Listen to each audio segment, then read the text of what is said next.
जय हिंद फ्रेंड्स, मैं हूं आपका दोस्त army retirement Manoj Singh. Friends, आज की वीडियो में मैं आपको टीए आर्मी और इंडियन आर्मी में क्या डिफरेंसेस है सारी चीज़ क्लियर करूंगा। टीए आर्मी का ड्रेस कोड से लेके आर्मी में और टीए आर्मी में क्या अंतर है वो भी आपको सारा क्लियर करूंगा। आप टीए आर्मी में जाने के बाद में एनएसजी पैरा कमांडो जा सकते हैं नहीं जा सकते हैं वो भी क्लियर करूंगा, और पूरा दोनों का क्राइटेरिया एलिजिबिलिटी आपको सारी चीज़ आज की वीडियो में क्लियर करूंगा। तो वीडियो पूरा देखें, पूरा देखेंगे तो आपको सारी चीज़ें क्लियर हो जाएंगी, अदरवाइज आप लोग कुछ एक चीज़ें मिस कर जाएंगे। तो without wasting any time let's begin. Friends, TA army को बोलते हैं टेरिटोरियल आर्मी, और जिसको हिंदी में प्रादेशिक सेना बोलते हैं। जो इसका गठन हुआ था वो आज़ादी से पूर्व हो गया, लेकिन भारत में स्वतंत्रता आने के बाद में इसको पूर्ण रूप से जो उसका जो टीए वो बना इंडियन आर्मी टीए, यानी कि इंडियन टेरिटोरियल आर्मी। और जो इसकी स्थापना हुई इसकी हुई 9 अक्टूबर 1949 को, इसलिए हमेशा हम 9 अक्टूबर को टीए डे मनाते हैं, यानी कि टेरिटोरियल आर्मी डे मनाते हैं। टीए आर्मी का मोटो है सावधानी एवं शूरता। फ्रेंड्स, आपको वीडियो आसानी से समझ में आ जाए टीए आर्मी और इंडियन आर्मी में क्या डिफरेंसेस है, ये आपको अच्छी तरह समझ में आ जाए, इसलिए वीडियो को मैं 7 भागों में क्लियर करूंगा, यानी कि 7 पॉइंट के माध्यम से आपको क्लियर करूंगा। फ्रेंड्स, 7 पॉइंट में पहला पॉइंट है आपका टीए आर्मी और आर्मी की स्ट्रेंथ। सेकंड पार्ट है आपका टीए आर्मी इज परमानेंट और टेम्परेरी आर्मी। और थर्ड पार्ट है आपका यूनिफॉर्म ऑफ टीए आर्मी और इंडियन आर्मी। फोर्थ है आपका territorial army work, ground level पे या तटरक्षक पे या एयर डिफेंस के लिए आपको वो चीजें पूरी पॉइंट में क्लियर करूंगा। फिफ्थ पॉइंट है आपका सर्विस ड्यूरेशन, कि इनका सर्विस ड्यूरेशन कितना होता है। छठा आपका एलिजिबिलिटी क्राइटेरिया है टीए आर्मी का, कि आर्मी से किस प्रकार भिन्न है, पूरी डिटेलमेंट आपको 6 पॉइंट में बताऊंगा। 7th पॉइंट है आपका, बहुत सारे कमेंट्स आते हैं क्या टीए आर्मी वाला एनएसजी या पैरा एसएफ में जा सकता है नहीं जा सकता है, तो वो चीज आपको क्लियर मैं 7th पॉइंट में करूंगा। तो चलिए पॉइंट नंबर 1 से शुरुआत करते हैं। और इससे पहले एक छोटी सी रिक्वेस्ट, जो पहली बार आए हैं वो चैनल को सब्सक्राइब कर लें, जो पुराने हैं लाइक करें। दोस्तों, पहले पॉइंट आते हैं टीए आर्मी और इंडियन आर्मी की स्ट्रेंथ। मैं सबसे पहले बता दूं, इंडियन आर्मी काफी बड़ी, इंडियन आर्मी मतलब वर्ल्ड की टॉप सेनाओं में आती है, तो इंडियन आर्मी की जो स्ट्रेंथ है वो काफी ज्यादा होती है, जबकि टीए आर्मी की स्ट्रेंथ 2 लाख तक है। लेकिन टीए आर्मी को इंडियन आर्मी की सेकेंड लाइन ऑफ डिफेंस भी कहा जाता है, यानी कि लड़ाई के वक्त या मुश्किल हालातों में, चाहे जमीनी स्तर पे हो, चाहे हवाई स्तर पे हो, चाहे तटरक्षक स्तर पे हो, वहां टीए आर्मी इंडियन आर्मी का कंधे से कंधा मिलाकर साथ देती है। सेकंड पॉइंट जो सबसे ज्यादा कमेंट्स आते हैं, सर टीए आर्मी परमानेंट है या नहीं है, टीए आर्मी मतलब टेम्परेरी आर्मी है परमानेंट आर्मी है, तो मैं आपको बिल्कुल क्लियर कर दूं, TA is permanent army. Territorial army यानी कि प्रादेशिक सेना, जो पहले किसी जमाने में हुआ करता था कि पूरी ड्यूटियां नहीं मिलती थी, उनको 12 महीने की ड्यूटियां नहीं मिलती थी, 6 महीना 7 महीना मिलती थी, लेकिन अब ऐसा नहीं है। अब टीए आर्मी परमानेंट आर्मी है, और वही जो चीजें आर्मी में ऑथराइज हैं वही चीजें टीए आर्मी में भी ऑथराइज है, यानी कि टीए आर्मी में भी जितनी ड्यूटी आपको इंडियन आर्मी में करनी होती है उतना ही सेम का सेम टीए आर्मी में भी होता है, यानी कि आपको जो छुट्टियों का ड्यूरेशन जो इंडियन आर्मी का होता है वही सेम टीए का होता है, और जो ड्यूटी ड्यूरेशन होता है जो टीए आर्मी का वही इंडियन आर्मी का भी होता है। और थर्ड पॉइंट है आपका uniform of TA army and Indian army. देखिए, दोनों का ड्रेस कोड सेम है, यानी कि सर्मोनियम ड्रेस होती है, जैसे मैंने ब्लू रंग का पहना आपका रिटायरमेंट, तो इंडियन आर्मी और जो टीए आर्मी है उसका जो सर्मोनियम ड्रेस होता है वो ऑलिव ग्रीन कलर का होता है, और जो उसका टैक्टिकल हालत का ड्रेस होता है कॉम्बैट ड्रेस होता है, दोनों का सेम पैटर्न होता है। तो यहाँ ड्रेस कोड के लेके एक चीज क्लियर कर दो, दोनों का ड्रेस कोड सेम है।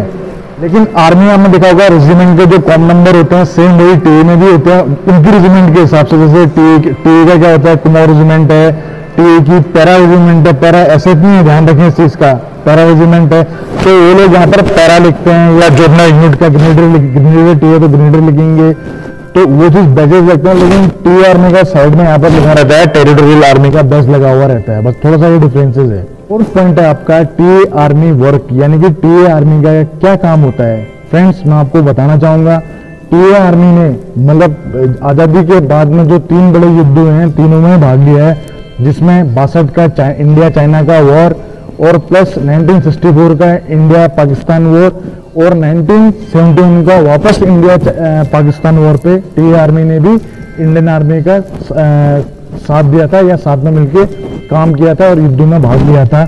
और गैलेंट्री अवार्ड उनको भी मिले हैं काफ़ी, जिसमें उनका कीर्ति चक्र, सेना मेडल्स और अति विशिष्ट सेवा मेडल VSM ये भी है उनके पास में। फिफ्थ है आपका सर्विस ड्यूरेशन। आर्मी का सर्विस ड्यूरेशन क्या होता है और टीए आर्मी का सर्विस ड्यूरेशन क्या होता है, ये भी बहुत लोगों ने पूछा। तो मैं आपको एक चीज़ बता दूं कि इंडियन आर्मी में जो ज्वाइनिंग होती है वो होती है 17.5 to 21 GD और अदर के लिए 23, यानी कि आप 17.5 से लेके आप 23 साल तक इंडियन आर्मी में जा सकते हैं। तो लेकिन जैसे आप भर्ती हो गए उसके बाद में रैंक वाइज सर्विस होती है। जैसे एक जवान होता है, जवान की सर्विस होती है कलर सर्विस 17 साल, उसी प्रकार नाइट की सर्विस होती है 22 साल और हौलदार की सर्विस होती है 24 साल और नेक्स्ट सुधार जो आपने देखा होगा 1 स्टार वाले होते हैं आर्मी में, उनकी सर्विस होती है कलर सर्विस 26 साल और जो 2 स्टार वाले होते हैं उनकी सर्विस होती है 28 ईयर्स और जो सूबेदार मेजर यानी कि जवान रैंक्स में जो सबसे बड़ा ओहदा होता है वो सूबेदार मेजर साहब का होता है और उनकी जॉब होती है 30 साल का और पर जॉब में 2 साल का एक्सटेंशन पीरियड होता है। वो जवान या जिससे उसकी चॉइस पे है वो उसे लेना चाहे नहीं लेना चाहे। लेकिन टीए आर्मी में जहां आपको मैंने बता दिया है कि एज इनके लिए 42 ईयर्स तक है, तो जिस उम्र में भर्ती होंगे प्लस उसके बाद में रैंक वाइज उनकी सर्विस, तो उसी हिसाब से वो रिटायरमेंट और वो उनका सर्विस ड्यूरेशन हो जाता है। एंड छठा पॉइंट है आपका एलिजिबिलिटी और क्राइटेरिया। ये पॉइंट ऐसा है यहाँ आपको बिल्कुल बारीकी से पता चल जाएगा कि इंडियन आर्मी और टीए आर्मी में क्या डिफरेंस है। फ्रेंड्स, सबसे पहले बात करते हैं इसी क्रम में एज की। जहां इंडियन आर्मी के लिए अगर मैं जीडी की बात करूं तो 17.5 to 21 ईयर्स है, यानी कि आप 17.5 से 21 साल तक आप जीडी के लिए ट्राई कर सकते हैं। लेकिन टीए आर्मी में आप 18 से लेकर 42 साल तक ट्राई कर सकते हैं, यानी कि जो किसी कारणवश इंडियन आर्मी में आने से रह गया है उसके लिए और उसका जुनून सिर्फ सेना में आने का ही है, तो टीए आर्मी उसके लिए सबसे बेस्ट ऑप्शन है। 42 ईयर्स तक, मतलब कम नहीं होता है, 42 ईयर्स तक उसके पास में इंडियन आर्मी में जाने का चांस है। फ्रेंड्स, एज की बात करते हैं बाद हाइट की। जहां इंडियन आर्मी में कहीं कहीं पर आपने देखा होगा जीडी की हाइट 170 सेंटीमीटर या 173 ब्रिगेड ऑफ द गार्ड 74, सिर्फ नॉर्थ ईस्ट वाले को छोड़ दो वहाँ 163 हाइट है वहाँ की भी। लेकिन टीए आर्मी में 160 सेंटीमीटर पे ही आप भर्ती हो सकते हो, तो उनके लिए भी एक गोल्डन चांस है। जिनकी जो हाइट की वजह से आर्मी में नहीं सिलेक्शन हो पाते हैं, तो टीए आर्मी उनके लिए भी एक बेस्ट ऑप्शन है, वहां आके वो अपना सिलेक्शन करवा सकते हैं।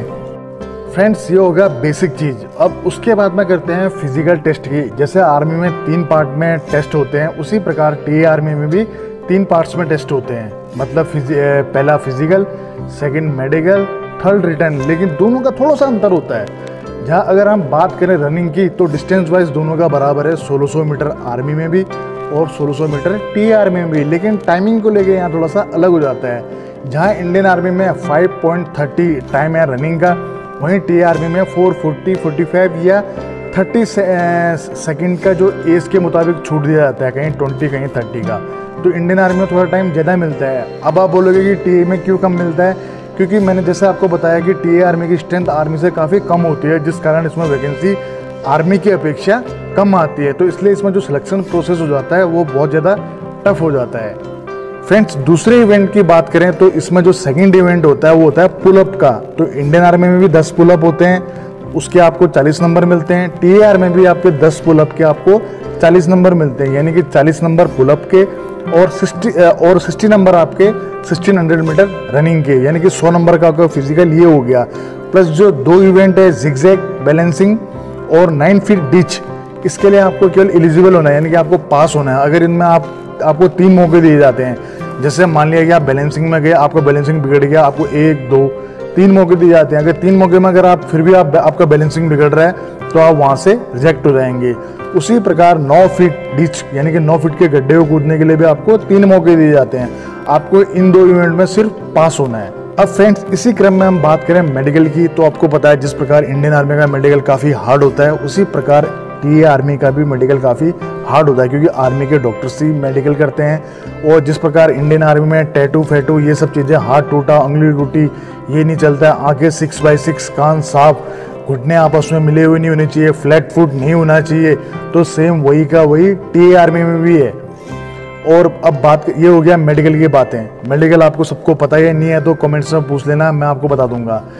अब इसके बाद में बात करते हैं थर्ड पार्ट यानी कि रिटन एग्जाम की, जहां आर्मी में जीडी का सिर्फ एक पेपर होता है 100 नंबर का और 50 क्वेश्चन होते हैं। तो वहीं मैं आपको बता देता हूं टीए आर्मी में 2 क्वेश्चन पेपर होते हैं यानी कि पेपर 1 और पेपर 2। और पेपर 1 होता है आपका 50 नंबर का 100 नंबर का, उसमें भी आपके 50 क्वेश्चन होते हैं। और पेपर 2 भी होता है आपका 100 नंबर का यानी कि उसमें भी 50 क्वेश्चन होते हैं। और आपके दोनों पेपरों में ओवरऑल 50% नंबर आने अनिवार्य हैं और एक पार्ट में मिनिमम 40% से ऊपर आने चाहिए और ओवरऑल 50% होने चाहिए। यानी कि मान लिया कि आपके एक पार्ट में 40 नंबर आ गए तो दूसरे में भी आपको 40 ही, दूसरे में आपको 60 लाने पड़ेंगे, तब जाके आपका 50% नंबर आने हैं। 200 में से आपको 100 नंबर की अनिवार्यता है और दोनों 100 नंबर के पार्ट होंगे। आर्मी में एक ही पार्ट में आपका खत्म हो जाएगा, तो ये एक बिग डिफरेंस है। अब बात करते हैं रिटन की, तो आर्मी में आपका होगा मैथमेटिक्स, रीजनिंग, जीके और जनरल साइंस। लेकिन टीए आर्मी में आपको, मैं जीडी की बात कर रहा हूँ, फिर ट्रेड के मुताबिक आपको पता है कि अलग अलग हो जाता है रिटन का। तो अब टीए आर्मी की अगर मैं जीडी की बात करूँ तो फर्स्ट पेपर होगा आपका मैथ और रीजनिंग का और सेकंड पेपर जो आपका होगा वो होगा इंग्लिश और जीके का। फ्रेंड्स एक पॉइंट में छूट गया था मेरा पे स्केल वाला। तो फ्रेंड्स मैं आपको बता देता हूं कि जीडी का जो इंडियन आर्मी और टीए आर्मी का अब तकरीबन पे स्केल सेम है, कोई ज़्यादा खास अंतर नहीं है। तो अगर आपके मन में डाउट हो कि टीए आर्मी की सैलरी कम मिलती है या वहाँ ड्यूटियाँ कम मिलती है, तो ऐसा बिल्कुल नहीं है। वो गया ज़माना, आजकल जो पैटर्न है आर्मी का सेम वही टीए आर्मी का भी है। और दूसरा आपको एक चीज़ और करना था क्लियर कि आप बोलते हो कि टीए आर्मी को क्या after retirement ex serviceman quota मिलता है। बिल्कुल फ्रेंड्स, टीए आर्मी को after retirement ex serviceman quota भी मिलता है और जिस प्रकार आर्मी वाला रिटायरमेंट आके 2 साल के बाद डीएससी में जा सकता है, उसी प्रकार टेरिटोरियल आर्मी का बंदा भी आफ्टर रिटायरमेंट डीएससी में जा सकता है। लेकिन मैं बात करूं अगर इंडियन आर्मी में सिलेक्शन की, तो जो इसमें हौलदार रैंक है या जेसीओज है, हौलदार डायरेक्ट है तो एजुकेशन हौलदार में भर्ती होता है और जेसीओज है तो आरटी जेसीओज में भर्ती होता है या आरटी जेसीओज में भर्ती होता है। लेकिन टीए आर्मी में क्या होता है, आर्मी के रिटायरमेंट हौलदार वहाँ भी अप्लाई कर सकते हैं जहाँ उनका रिटर्न नहीं होता है, सिर्फ इंटरव्यू होता है।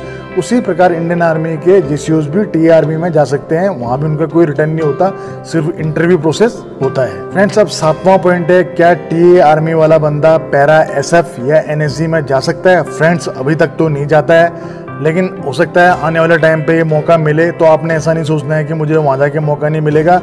टीए की पैरा रेजिमेंट है जिसमें आपने देखा होगा लेफ्टिनेंट कर्नल महेंद्र सिंह धोनी है। जी हाँ, वो क्रिकेटर आपके लिए हैं और हम तो फौजी हैं, तो इसलिए हमारे लिए वो लेफ्टिनेंट कर्नल महेंद्र सिंह धोनी है। वो टीए की पैरा रेजिमेंट में है, एसएफ नहीं, पैरा रेजिमेंट में।